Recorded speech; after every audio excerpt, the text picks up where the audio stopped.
जय हिंद दोस्तों। HP general knowledge 53 की एचपी सुपर 20 सीरीज नंबर 3 में आपका स्वागत है, अभिनंदन है।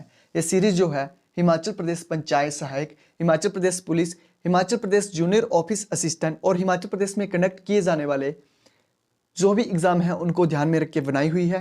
तो इस वीडियो को अंत तक जरूर देखें और इसे अपने दोस्तों के साथ जरूर शेयर करें। इससे पहले जो है हम 2 सीरीज इसकी प्रस्तुत कर चुके हैं जिनका लिंक डिस्क्रिप्शन में दिया गया है। तो देर ना करते हुए चलते हैं वीडियो की तरफ। पहला प्रश्न है, हाल ही में कौन पुरुष टेस्ट मैच में अंपायरिंग करने वाली प्रथम महिला बनी है? 4 ऑप्शन है, जैकलिन विलियम, किम कॉटन, शोभा मोदगिल, क्लेयर पोलाशॉक। तो इसका जो सही जवाब है वो है ऑप्शन डी, क्लेयर पोलाशॉक, जो कि हाल ही में 7 जनवरी 2021 को भारत और ऑस्ट्रेलिया के बीच में सिडनी में हो रहे तीसरे टेस्ट मैच में अंपायरिंग करने वाली प्रथम महिला बनी है।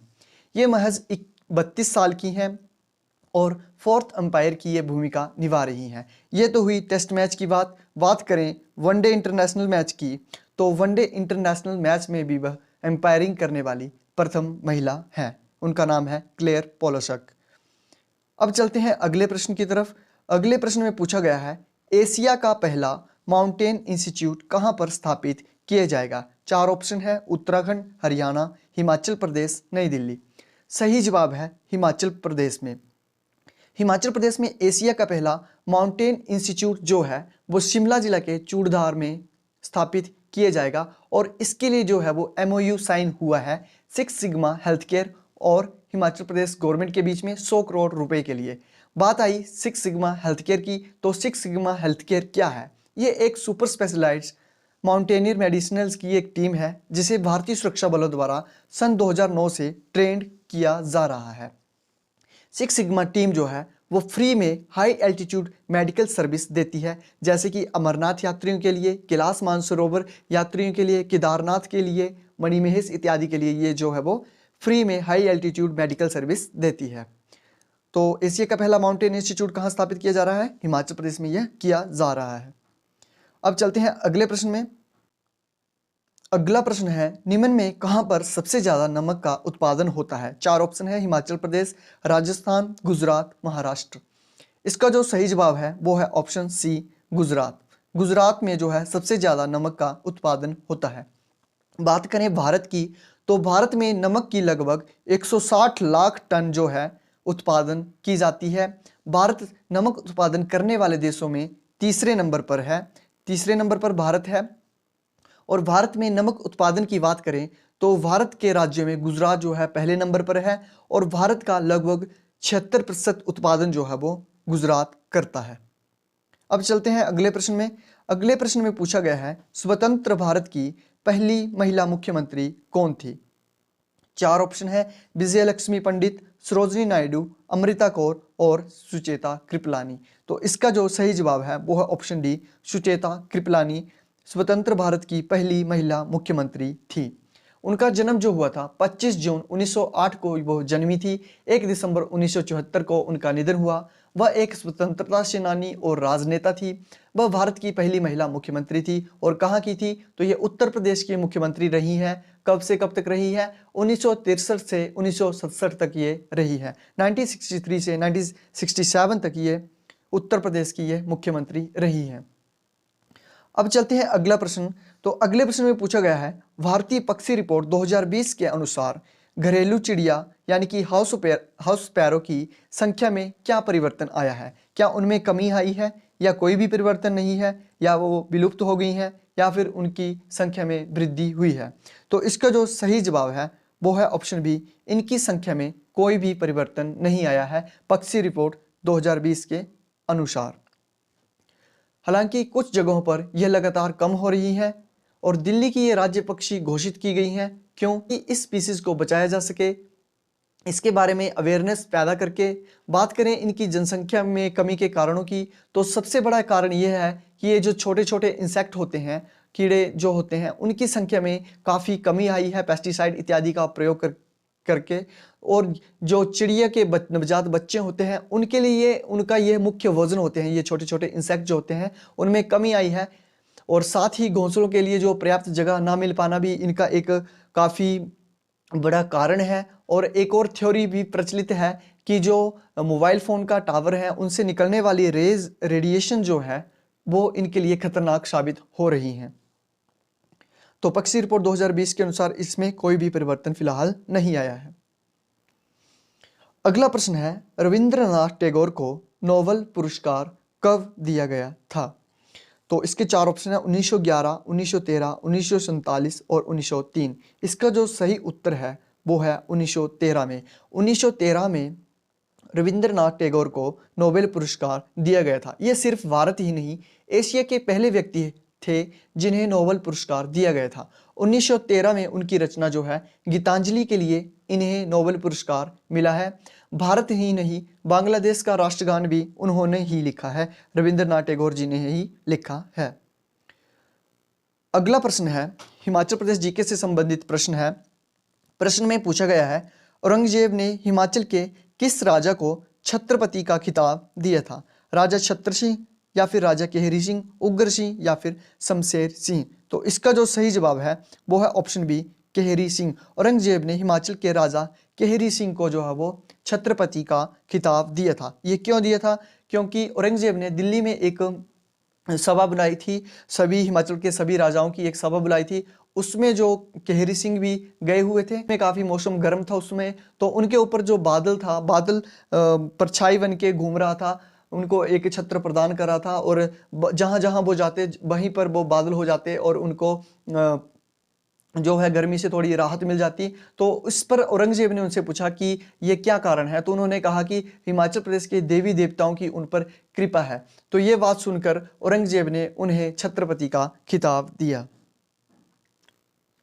अगला प्रश्न है, हिमाचल प्रदेश के किस आंदोलन को हिमाचल प्रदेश का असहयोग आंदोलन भी कहा जाता है? दूजम आंदोलन, चंबा आंदोलन, सिरमौर सत्याग्रह या फिर इनमें से कोई भी नहीं? तो इसका जो सही जवाब है वो है ऑप्शन ए, दूजम आंदोलन। दूजम आंदोलन को जो है हिमाचल प्रदेश का असहयोग आंदोलन भी कहा जाता है।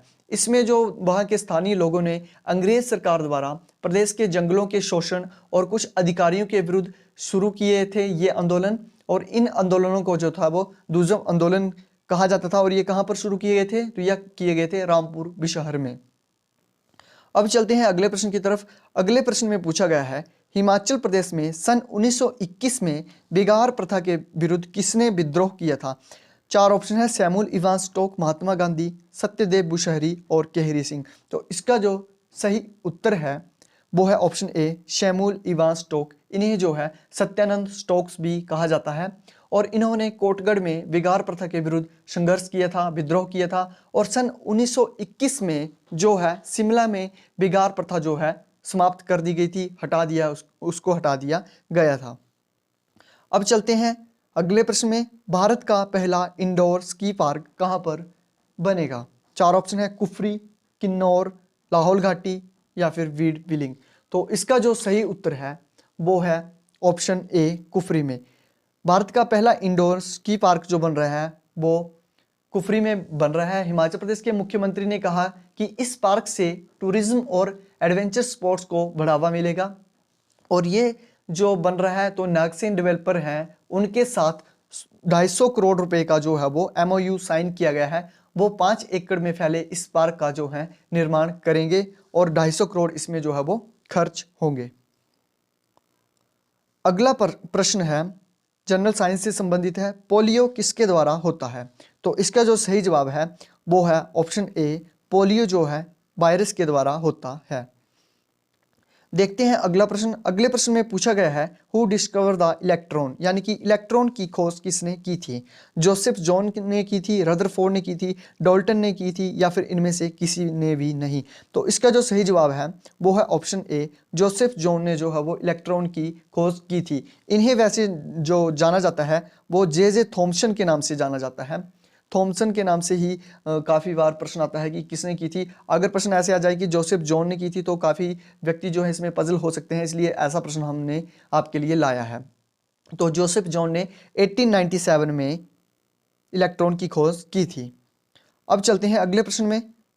तो अगला प्रश्न भी जनरल साइंस से संबंधित है। इसमें पूछा गया है, asset turns blue litmus pink, blue litmus red, does not turn colour blue litmus orange. तो इसका जो सही जवाब है, asset turn blue litmus red. अगला प्रश्न है, हिंदी से संबंधित है। औ वर्ण का उच्चारण स्थान कौन है? क्या ये ओष्ठ है, या फिर कंठ से है, या फिर कंठोष्ठ से है, या फिर तालु से है? तो इसका जो सही जवाब है वो है ऑप्शन सी, क्योंकि औ का जो उच्चारण है वो कंठ और ओष्ठ दोनों से होता है, कंठोष्ठ से हो रहा है इसका उच्चारण। चलते हैं अगले प्रश्न में। अगले प्रश्न में पूछा गया है, भारत की सर्वश्रेष्ठ गायिका लता मंगेशकर जब गाती है तो सभी झूम उठते हैं। इस वाक्य में उद्देश्य क्या है? तो इसका जो सही उत्तर है वो है भारत की सर्वश्रेष्ठ गायिका लता मंगेशकर। लता मंगेशकर को दर्शाना इस वाक्य यहाँ पर उद्देश्य है। अगला प्रश्न है, कान भरना मुहावरे का अर्थ क्या है? क्या ये चापलूसी करना है, प्रशंसा करना है, चुगली करना है, या फिर कान में कुछ कहना है? तो इसका जो सही जवाब है वो है ऑप्शन सी, यानी कि चुगली करना। कान भरना यानी चुगली करना। अगला प्रश्न है, इंग्लिश से संबंधित है और इसमें ब्लैंक जो है वो फिल करना है। तो यहाँ पर क्या आएगा? आई सबमिटेड, या फिर I can submit, I would have submit, I had submitted my assignment before I left the office. तो इसका जो सही जवाब होगा वो होगा option D, I had submitted my assignment before I left the office. अब चलते हैं अगले प्रश्न में। तो अगले प्रश्न में जो पूछा है कि choose the correctly spelled word, तो जिस करेक्टली स्पेल्ड वर्ड हमने यहाँ पर चूज करना है। तो इसमें अनफॉरगेटेबल लिखा है, ये भी अनफॉरगेटेबल है, अनफॉरगेटेबल है, अनफॉरगेटेबल है। तो इसका जो सही जवाब होगा वो इसमें से कोई भी नहीं है, सॉरी। अनफॉरगेटेबल की जो स्पेलिंग होती है वो होती है UNFORGETTAVLE, ये होती है। अगला प्रश्न है, मैथमेटिक्स से संबंधित है। 2⁻0 multiply 3⁻0 into 4⁻0 is equal to what? तो ये क्या होता है? क्या ये 1 है, या फिर 24 है, या फिर 0, या फिर नन ऑफ दिस? तो इसका जो सही जवाब होगा वो होगा ऑप्शन 1। अब चलते हैं अगले प्रश्न में। तो अगले प्रश्न में पूछा गया है, एलसीएम और ऑफ 4, 6, 12, 15 इज। तो इसका जो सही जवाब है वो है 60। को ये वीडियो हमारी कैसी लगी हमें कमेंट सेक्शन में जरूर बताएं, और इसे अपने दोस्तों के साथ जरूर शेयर करें, क्योंकि कहा भी गया है विद्यादान महादान। अगर आपने हमारे चैनल को सब्सक्राइब नहीं किया है तो सब्सक्राइब कर लें और बेल आइकन को जरूर दबाएं, ताकि आने वाली जितनी भी वीडियोस हैं उनकी अपडेट आपको मिल सके। आप हमारे टेलीग्राम, व्हाट्सएप, फेसबुक और इंस्टाग्राम पर भी जुड़ सकते हैं, जिनका लिंक जो है डिस्क्रिप्शन में दिया हुआ है। तो वीडियो को अंत तक देखने के लिए आपका बहुत बहुत धन्यवाद। जय हिंद, जय भारत, धन्यवाद।